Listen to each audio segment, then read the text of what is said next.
एक समय की बात है।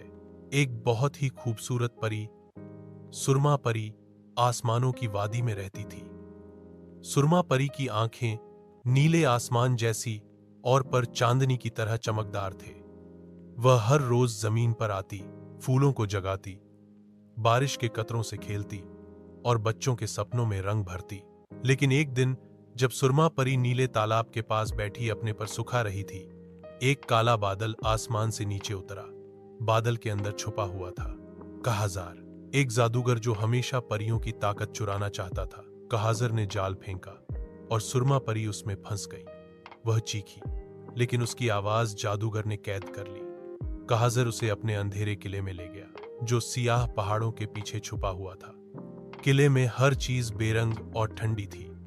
परी को कैद करके कहाजर ने कहा, अब तुम मेरे लिए जादू करोगी ताकि मैं दुनिया पर हुकूमत कर सकूं। लेकिन सुरमा परी कमजोर जरूर हो गई थी, पर हारी नहीं थी। उसने किले में बंद परिंदों, चमकते कीड़ों और जुगनुओं से दोस्ती की। एक छोटा सा जुगनू उसका पैगाम लेकर परियों के गांव पहुंचा।